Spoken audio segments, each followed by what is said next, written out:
دیکھیں، آج کل کی دنیا میں جہاں بھی کوئی پرابلمز ہونا تو پرابلمز سالو کرنے کی جو ایک پالیسی یا ایک میتھڈالوجی وہ صاحبان علم و دانش اپناتے ہیں. ان کی کوشش ہوتی ہے کہ روٹ کاز تک پہنچا جائے. کسی بھی ایشو، کسی بھی پرابلم کو سالو کرنا ہے تو اس کی وہ جو بنیادی وجہ ہے نا، اس تک، اوپر سے نہیں. بخار ہوا، ٹمپریچر بدن کا اوپر ہے، آپ نا سر پہ، ماتھے پہ وہ گیلا پانی کی پٹی رکھ دیں، بغل میں کوئی اور چیز لگا دیں، ہو سکتا ٹمپریچر نیچے آ جائے گا، لیکن آپ نے مرض کا علاج نہیں کیا. مرض کی تشخیص کیوں ہوا بخار، کیوں ہوا بدن کا ٹمپریچر، اب روٹ کاز تک. پھر ہو سکتا ہے درمیان میں بہت ساری اور وجوہات، لیکن ان سب وجوہات کو جنم جو ماں ہے نا، اصل بیماری، اس تک پہنچ پائے اگر طبیب، یا کوئی اور ایشو ہو، ضروری نہیں بدن کا ایشو ہو، سوشل ایشوز ہیں، اکانومیکل ایشوز ہیں، کتنے پولیٹیکل ایشوز ہیں، لا کے ایشوز ہیں، کسی بھی ملک کے، سماج کے یا فرد کے، انڈیویجول کے یا سوسائٹی کے جو پرابلمز ہیں، ان کو اگر پائیدار بنیادوں پر حل کرنا ہو تو جب تک آپ روٹ کاز تک نہ پہنچیں آپ حل نہیں کر سکتے. بس خرچہ کرتے رہیں گے، جنگ لڑتے رہیں گے وقتی طور پر، تو آپ مسئلے کو حل کر لیں گے، لیکن مستقل بنیادوں پر مسئلہ حل نہیں ہوگا. دینداری اس کو اگر ایک انسان کی جگہ آپ رکھ دیں اور مریض انسان کی جگہ رکھ لیں تو دینداری میں بھی کو مرض لاحق ہوتا ہے. وہ معصومین کی دعا میں، ادعیہ میں بھی ہے، ربنا لا تجعل مصیبتنا فی دیننا. ہماری مصیبتوں کی اقسام ہے، کبھی بدن کی مصیبت، کبھی دنیا کی مصیبت، کبھی سماج کی مصیبت، اور ان ساری مصیبتوں سے بڑھ کر وہ ہے دین کی مصیبت، وہ ہے دین کی بیماری، وہ ہے وہ بیماری جو دینداروں کو لاحق ہوتی ہے. لہٰذا ایک سفارش ائمہ کی اور تعلیم ائمہ کی، اور ہمیں حتماً ہر نماز کے بعد ہر وقت خدا سے یہ طلب کرتے رہنا چاہیے کہ بارے الہ، میں مسلمان تو ہوں، میں مومن تو ہوں، خدایا کہیں ایسا نہ ہو میرے ایمان کو بیماری لگی ہوئی ہو، کوئی دیمک اس کو کھا رہا ہو. اور جس کے ایمان کو بیماری لگی ہوئی ہوتی ہے وہ بعض اوقات جیسے کینسر کا مریض آپ کو ظاہر میں بڑا ہی صحت مند نظر آ رہا ہوتا ہے، لیکن کینسر اس وقت ظاہر ہوتا ہے جب بندے کا پھر خاتمہ ہو جاتا ہے. تو دینداری کی بعض امراض ایسی ہیں کہ بظاہر بندہ بڑا دیندار نظر آ رہا ہوتا ہے، لیکن ایٹ دا اینڈ وہی مشرک ہو کے مرتا ہے، وہی کافر ہو کر مرتا ہے، وہی ملحد ہو کر مرتا ہے.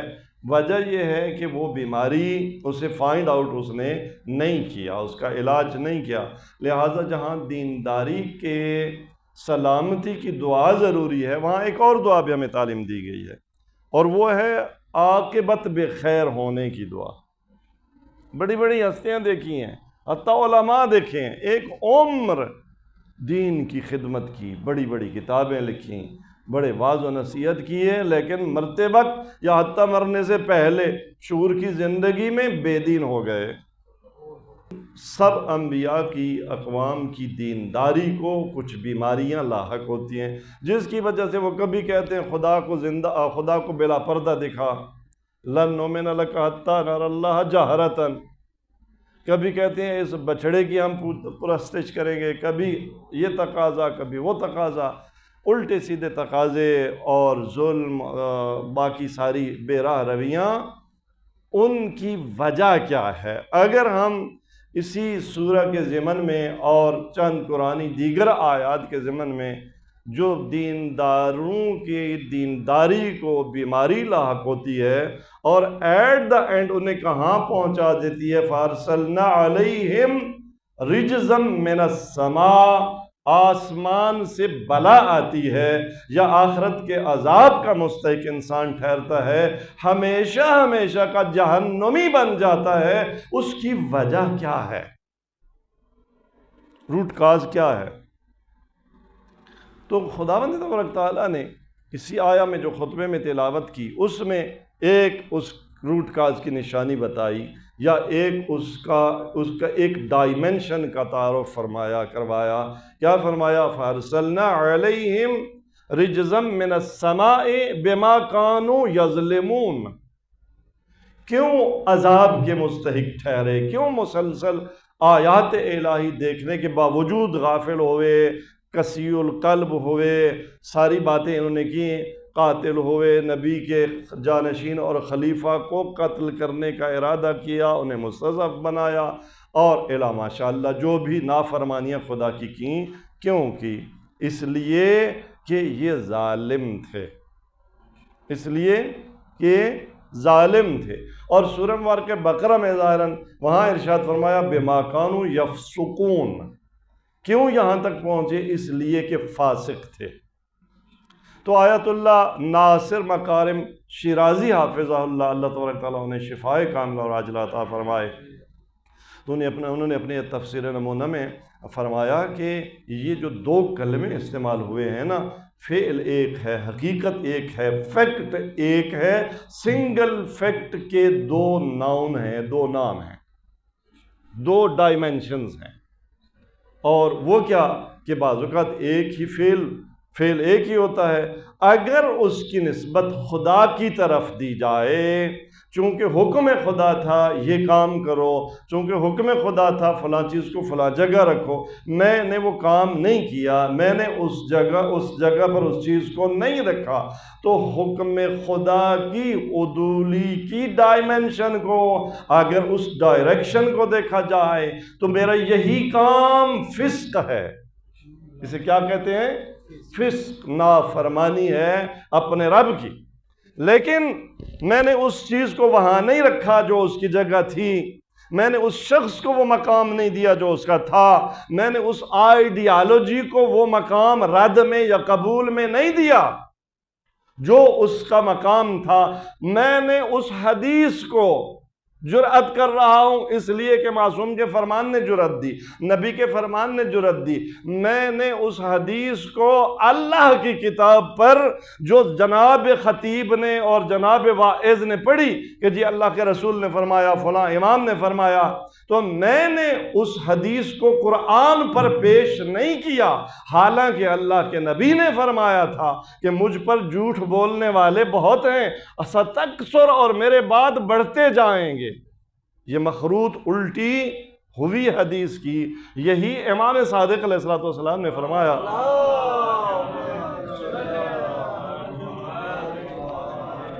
کہ ان الناس اولا الکذب علینا، لوگوں کے درمیان ولا ہے، خواہش ہے، تڑپ ہے کہ ہمارے اوپر جھوٹ باندھے۔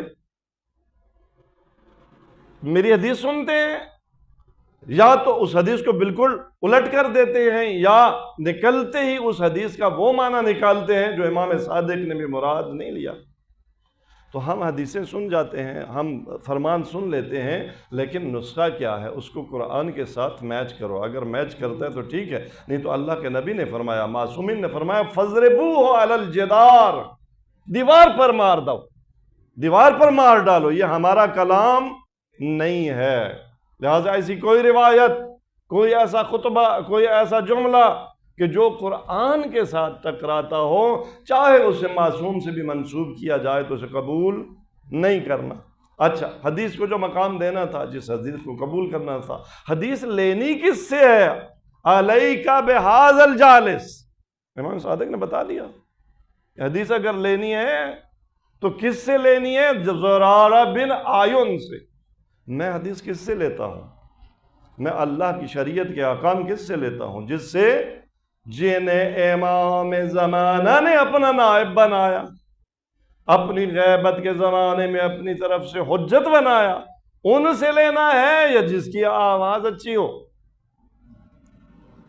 جس کی سر اچھی ہو، جو بڑے پردرد انداز میں مصائب پڑھ لیتا ہوں؟ اگر ان سے نہ لی، ان سے لی تو یہی ظلم ہے۔ خدا کی نافرمانی کی بنیاد پر یہی فعل فسق ہے، تو یہاں عذاب کا مستحق ٹھہرا بما کانوا یفسقون، اور چونکہ ان سے نہیں لی، جن سے لینی تھی، تو اس لحاظ سے ظلم کا مصداق ہے بما کانوا یظلمون، بات ایک ہی ہے۔ تو قرآن نے جو قوموں کی عصیان کی، نافرمانی کی اور دینداری کی بیماری کی روٹ کاز بتائی، وہ ظلم بتایا اور فسق بتایا۔ اور اسی سورہ اور انہی آیات میں جو حضرت موسیٰ کی قوم کے حوالے سے ہم نے تلاوت کی، حضرت موسیٰ نے بھی اپنے الفاظ میں اسی روٹ کاز کی طرف اشارہ کیا۔ گویا 3 ڈائمنشن سے ایک ہی کاز ہے، جن کو 2 بیان خود مستقیم ذات اقدس الہ کے اور ایک بیان حضرت موسیٰ کا۔ حضرت موسیٰ نے سے جب انہوں نے تقاضا کیا کہ اجعل لنا الہا کما لہم آلہا، جیسے ان کے بت ہیں ہمارے لیے بھی ویسا بت بنا، تو حضرت موسیٰ نے کیا فرمایا؟ انکم قوم تجہلون، یہ تمہارا تقاضا کس بات کی نشانی ہے؟ یہ کیوں کیا ایسا تقاضا تم نے؟ اس لیے کہ تم ایک جاہل قوم ہو۔ تو پتہ چلا روٹ کاز جہالت ہے۔ دینداری کی جہاں بھی بیماری ہوگی، روٹ کاز جہالت ہوگی، روٹ کاز ظلم ہوگا، روٹ کاز فسق ہوگا، اور یہ تینوں ایک ہی حقیقت اور ایک ہی فیکٹ کے نام ہیں۔ جہل کے مقابلے میں عقل، تو جس کے پاس عقل ہوگی، وہ اصول کافی کی روایت میں نے پڑھی تھی کہ جہاں عقل ہوگی وہاں حیا بھی ہوگی، وہاں دین بھی ہوگا۔ جہاں عقل ہوگی، کیونکہ عقل کے ساتھ ہے یہ دونوں چیزیں، وہاں دین بھی ہوگا وہاں۔ تو عزیزان گرامی، عرض یہ کر رہا ہوں کہ بیماری جو دینداری کی ہے اس کی روٹ کاز جہالت ہے، اس کی روٹ کاز فسق ہے، اس کی روٹ کاز ظلم ہے۔ لہٰذا اللہ تبارک تعالیٰ سب سے پہلے یہی حکم دیتا ہے، عاقل بنو، عالم بنو۔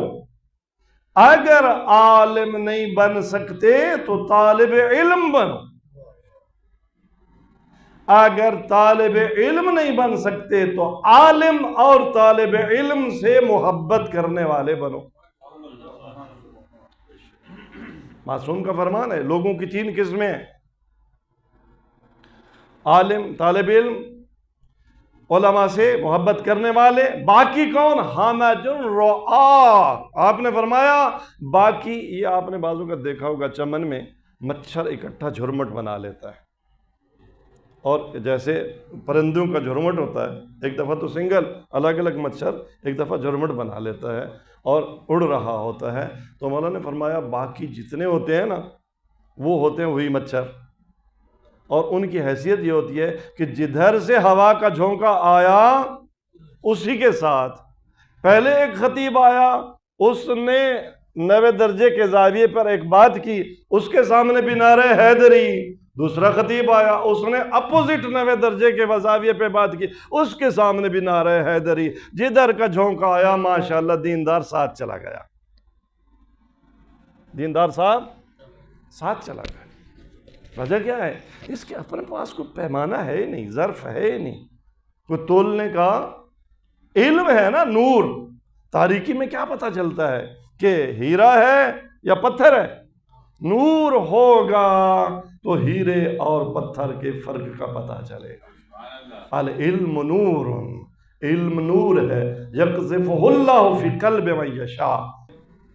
میں نے جب پاکستان میں آ کے پہلی کتاب شہید مطہری کے فلسفہ اخلاق پر لکھی، اور شہید مطہری کے فلسفہ اخلاق کا نچوڑ میں نے دینے کی کوشش کی، تو ہمارا کتاب فروش محمد علی، تو فرسٹ ٹائم انہوں نے میری ساری کتاب لے لی، اٹھا لی، خرید لی، جس بھی وہ حساب سے لیتے ہیں، اور ساتھ اس نے ایک جملہ کہا کہ آغا صاحب آپ کی یہ پہلی کتاب، میں یہ ساری اٹھا لیتا ہوں، مجھے پتہ ہے میں اس کو کیسے نکالوں گا تاکہ آپ ڈس ہرٹ نہ ہوں، لیکن یہاں لوگ جہل کے خریدار ہیں، علم کے خریدار نہیں ہیں۔ یہ قوم نہ ممبر سے علم کی خریدار ہے،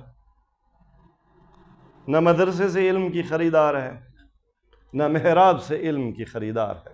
انکم قوم تجہلون، جب قوم تجہلون ہوگا تو پھر ظلم بھی آ جائے گا، پھر فسق بھی آ جائے گا، اور کتنا بڑا ظلم اور فسق آ جائے گا جس پہ یا للعجب انسان کہے گا۔ دیکھو آج تک ہم نے ماں کی گود میں نام حسین سنا، ہم نے ماں کی گود میں نام کربلا سنا، ہم نے باپ کے کاندھوں اور باپ کی گود میں واقعہ کربلا سنا، 50 سال عمر ہو گئی، 60 سال عمر ہو گئی، آج تک فلسفہ ازاء حسین، فلسفہ قیام حسین ہمیں معلوم نہ ہو سکا۔ مظلوم کربلا کا قیام یہ کوئی دو شہزادوں کی جنگ نہیں تھی جو دوسرے لوگ کہتے ہیں۔ امام نے معیارات دیے، جب آپ سے بیعت کا مطالبہ کیا آپ نے کیا فرمایا؟ یزید رجل فاسق، فاسق ہے۔ وہی قرآن کی آیت کہ ہم نے کیوں عذاب دیا؟ فسق کی وجہ سے۔ ائمہ کا جہاد ظلم اور فسق اور جہالت کے خلاف تھا۔ یہ تین روٹ کاز ان کو ایک کہیں یا تین کہیں۔ اگر آپ تاریخ انبیاء اٹھا کے دیکھیں، اگر آپ تاریخ ائمہ اٹھا کے دیکھیں، اگر آپ تاریخ علماء اٹھا کے دیکھیں، بالخصوص ائمہ معصومین، انہی تین چیزوں کے خلاف ان کی ساری زندگی جہاد ہے۔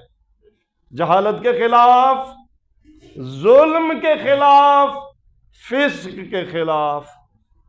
ائمہ کا جہاد انہی تین چیزوں پتہ ہے، معصوم ہے نا، جانتے ہیں کہ اگر ان تین چیزوں کا علاج ہو گیا تو دینداری پھر گارنٹیڈ ہے، پھر دینداری کو کوئی دیمک لاحق نہیں ہو سکتا، دینداری پھر مضبوط ہوگی۔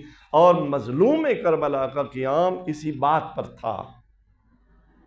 آپ نے فسق کے خلاف قیام کیا، آپ نے کذب کے خلاف قیام کیا، آپ نے شراب خوری کے خلاف قیام کیا، وگرنہ یزید تو ظاہر ہے وہ ایک فرد ہے، تو آپ نے فرمایا مثلی لا یبایع مثلا، مجھ جیسا اس جیسے کی بیعت نہیں کر سکتا۔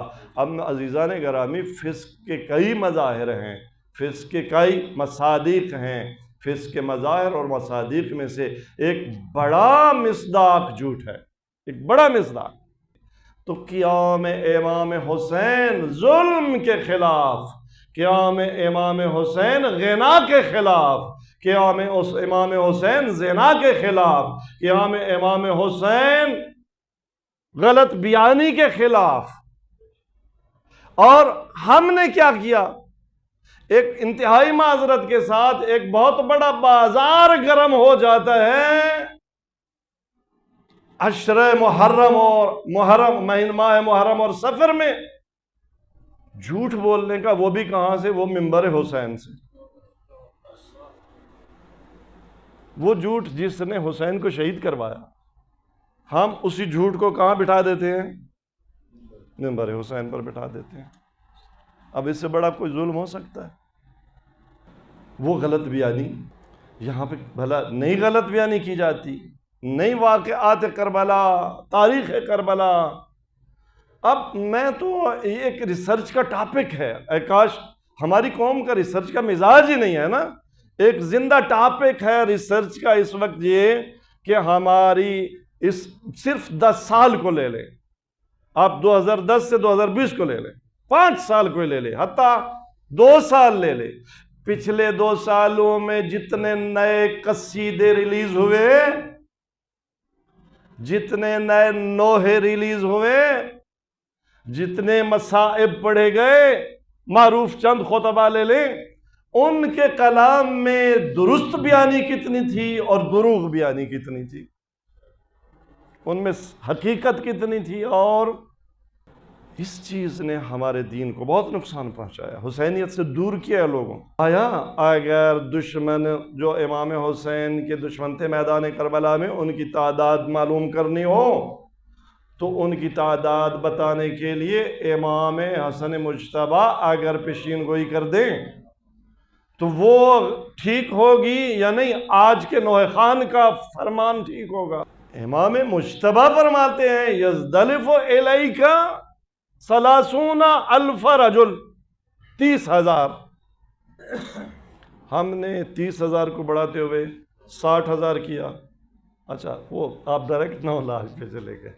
9 نہیں، اب جناب 9 تو کیا نا انہوں نے، اب نام نہیں لیتا، البتہ وہ اس نے کیا کہ نوح خانی میں ان کو سنتا ہوں. ندیم سرور بتا بھی دوں، ان کے کلام میں بہت کم انحراف ہے، بہت کم تحریف ہے، لیکن باقیوں کی دوسروں نے چھلانگ ماری 18 لاکھ. 18 لاکھ بنا دیا. بھئی تم ایک 18 لاکھ کی کذب بیانی کہاں سے ڈیلیور کر رہے ہو؟ اس کی ضرورت کیا ہے؟ یہ تو لاکھوں کی تعداد میں نمونے نکلیں گے. دیکھو عزیزوں، تخیل اور تاریخ میں فرق ہے. تخیل کو تاریخ نہ بناؤ، تاریخ کو، تخیل کو، تعقل کو اپنی اپنی جگہ رکھو. کوئی نہیں روکتا تخیل سے. میں ابھی نام لے رہا ہوں، نام لے کے تائید کر رہا ہوں کہ وہ تخیل جب پیش کرتا ہے میں قبول کرتا ہوں، میں روتا ہوں، میرے اوپر تاثیر ہوتی ہے، میں اس کے لیے دعا گو ہوں. کسی تخیل کے خلاف نہیں ہیں ہم، لیکن آپ جب تخیل کو تاریخ کربلا بنا دیتے ہیں اور لاکھوں مسلمانوں کو تشیع کی نسبت، ممبر حسین کی نسبت بدبین کر دیتے ہیں اور شیعوں کو ایک ان کا جھوٹا چہرہ آپ سامنے رکھ دیتے ہیں، تو یہ مشن حسین کے ساتھ وفا نہیں ہے بلکہ جفا ہے. یہ ظلم ہے. یہی چیز ہماری راہ میں رکاوٹ ہے. انبیاء کی قربانیاں، ائمہ طاہرین کی قربانیاں، وہ کس لیے تھیں؟ نمازیں بچانے کے لیے یا نمازیں مٹانے کے لیے؟ نمازیں بچانے کے لیے. اور اگر ہم ممبر پہ بیٹھ کر نماز مٹانے کی بات کر رہے ہوں، امام حسین کیوں نکلے تھے؟ آج 7 محرم عزیزوں، آپ نے اپنا 6 ماہ کا لال کیوں قربان کیا؟ دیکھیں، ایک مشابہت ہے فلسفہ شہادت علی اصغر کو سمجھنے کے لیے. ایک جملہ میں صاحب سے پہلے روک کر عرض کر رہا ہوں. داستان حضرت ابراہیم میں جو قرآن میں بیان ہوئی ہے اور واقعہ کربلا میں، حضرت ابراہیم کو حکم ہوا کہ اسماعیل اور مادر اسماعیل کو لے جائیں یہاں سے. جناب سارہ ظاہر جب انہوں نے عرض کی اور وہ کیا تو آپ لے جائیں. اور کہاں آ کے چھوڑا؟ آپ کی دعا میں معلوم ہوتا ہے، رب انی اسکنت ذریتی بواد غیر ذی زرع کیوں؟ لیقیموا الصلاۃ. حضرت ابراہیم جب جناب ہاجرہ اور حضرت اسماعیل کو چھوڑ کے جا رہے تھے، پانی تھا نہیں. مکے کی بستی میں سے پانی اس طرح سے نہیں تھا. غیر ذی زرع قرآن فرما رہا ہے، وادی غیر ذی زرع. جو پانی ساتھ لائے تھے، تھوڑا سا وہ پانی، جو تھیلے میں کوئی کھانے پینے کی چیزیں، یہ دے کے چل پڑے. جناب ہاجرہ کو اور جناب اسماعیل شیرخوار کو چھوڑ کے اللہ کا نبی جا رہا ہے. جناب ہاجرہ پوچھ رہی ہیں ہمیں اکیلا چھوڑ کے جا رہے ہیں؟ جواب نہیں دے رہے، جواب نہیں دے رہے. امتحان ہے حضرت ابراہیم کا بھی کہ اسماعیل جیسا شیرخوار بچہ یوں سمجھیں کہ صحرا میں چھوڑ کے جا رہے ہیں. بیوی نے پوچھا حکم خدا ہے؟ آپ نے فرمایا ہاں حکم خدا. حکم خدا کے لیے قربانی دینی. اسماعیل کو اکیلا چھوڑنا پڑ جائے، مادر اسماعیل کو اکیلا چھوڑنا پڑ جائے، ابراہیم حاضر ہے. یہ بھی امتحان تھا حضرت ابراہیم کے امتحانوں میں سے، یہ بھی ان ابتلاءات میں سے یہ بھی ایک ابتلا تھی.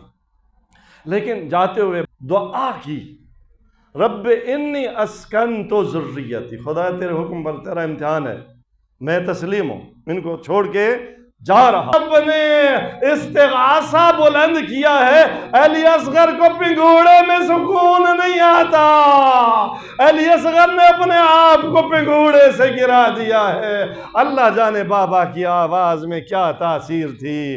حجت خدا کا بیٹا تھا نا، علی اصغر پر یہ اثر تھا. بس عزاداروں، مظلوم کربلا نے جب حالت دیکھی نا اس طفل شیرخوار کی، تو فرمایا رباب میرے حوالے کر، میں فوج اشکیا کے سامنے لے جاتا ہوں، شاید کسی کو رحم آ جائے، شاید کو ایک گھونٹ پانی دے دے۔ عزادارو بس مظلوم کربلا علی اصغر کو اپنی ابا کے سائے میں اٹھا کر کہاں آ گئے؟ فوج اشکیا کے سامنے آ گئے۔ اب سوال کیا کرنا ہے؟ پانی کے ایک گھونٹ کا سوال ہے۔ عزادارو مقتل یہ کہتی ہے، مظلوم کربلا نے جیسے قاری قرآن سے سینے سے جدا کر کے ہاتھوں پہ رکھتا ہے، مظلوم کربلا نے اسی طرح سے علی اصغر کو اپنے ہاتھوں پہ رکھا اور کہا کہ اے قوم، اگر تم مجھ پر رحم نہیں کرتے تو اس طفل صغیر پر تو رحم کرو۔ کیف یتلظی عطشا، ذرا علی اصغر کی حالت دیکھو۔ تلظو علماء لغت بتاتے ہیں وہ حالت ہوتی ہے جب مچھلی کو پانی سے پکڑ لیا جائے تو پہلے جب تک جان ہوتی ہے بہت اچھلتی ہے، آہستہ آہستہ طاقت ختم ہو جاتی ہے، جب آخری وقت آتا ہے صرف منہ کھولتی ہے اور بند کرتی ہے۔ اس حالت کو تلظو کہتے ہیں۔ علی اصغر کی حالت یہی تھی، ہونٹ خشک ہو چکے تھے، چشمہ بس یہ ہونٹ کھولتا تھا اور بند کرتا تھا۔ مسلمان شیر خوار بچوں کے لیے تو دودھ دیتے ہیں، کہتے ہیں معصوم بچوں کے دودھ کے ہم پیسے نہیں لیتے۔ اے مظلوم کربلا، آج کا مسلمان شیر خوار بچے کے لیے دودھ دے دیتا ہے، اس کی قیمت وصول نہیں کرتا۔ اے مظلوم کربلا کیسے شقی تھے کہ جب آپ نے فرمایا اے قوم اگر مجھ پر رحم نہیں کرتے تو اس صغیر پر رحم کرو، جواب کیا ملا؟ کہا حسین بہانہ علی اصغر کا بناتا ہے، پانی خود پینا چاہتا ہے۔ بس عزادارو بعض اہل منبر پڑھتے ہیں جب یہ کہا گیا نا، اب مظلوم کربلا نے کیا کہا؟ علی اصغر اب تک تیری پیاس کا سوال تھا، اب مباہلہ کے سچے پہ الزام لگ گیا، اب تیرے بابا کی صداقت زیر سوال ہے۔ کیا کیا؟ بعض اہل منبر یوں پڑھتے ہیں علی اصغر کو کربلا کی تپتی ریت پہ لٹایا اور کہا حجت خدا کا بیٹا ہے، ذرا حجت تمام کر۔ اب عزادارو علی اصغر نے کروٹ بدلی، اپنی خشک زبان جب اپنے خشک ہونٹوں پہ پھیری تو فوج اشکیا میں کھلبلی مچ گئی۔ یہ منظر ملعون عمر ابن سعد نے دیکھا، اس نے کہا حرملا میری جیتی ہوئی جنگ ہاری جا رہی ہے، اقطع کلام الحسین۔ بس عزادارو ادھر حسین نے علی اصغر کو سینے پہ لیا، ادھر حرملا ملعون نے کمان میں وہ تیر رکھا اور جس سے عرب گھوڑوں کو گراتے تھے۔ بس عزادارو تیر کیا چلا؟ انقلب الصبی علی ید ابی، علی اصغر نے بابا کے ہاتھوں پر ایک کروٹ لی۔ اب جو مظلوم کربلا نے دیکھا تو کیا دیکھا؟ ذوبح الطفل من الاذن الی الاذن، علی اصغر ایک کان سے دوسرے کان تک ذبح ہو چکے تھے۔ اجرکم علی اللہ۔ عزادارو مظلوم کربلا بڑا صابر امام ہے، آپ کے پائے صبر میں استقامت میں کسی شہید کی شہادت پہ تزلزل نہیں آیا، لیکن یہ واحد علی اصغر کی شہادت تھی جہاں قریب تھا کہ مظلوم کربلا کا صبر بھی جواب دے جائے۔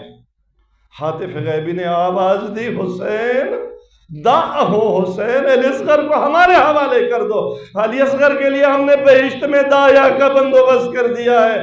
بس عزادارو مظلوم کربلا رضن بقضائہ و تسلیما لامرہ کی تسبیح پڑھتے ہوئے خیموں کی طرف بڑھ رہے ہیں۔ کبھی سوچتے ہیں اصغر کو لے جاؤں، کبھی سوچتے ہیں ماں دیکھ کر مر جائے گی، چند قدم پیچھے ہٹتے ہیں پھر چند قدم آگے بڑھتے ہیں، یہاں تک کہ آ گئے خیموں میں مظلوم کربلا اب علی اصغر کی ننھی سی لاش سینے سے لگائی ہوئی ہے، ابا کے دامن میں چھپائی ہوئی ہے۔ جناب سکینہ آگے بڑھی، دیکھا کہ علی اصغر چپ ہیں، علی اصغر آرام ہیں، تو پوچھا بابا لعلک سقیت اخی الماء، بابا لگتا ایسا ہے کہ تو نے علی اصغر کو پانی مل گیا ہے، علی اصغر کو پانی پلا دیا۔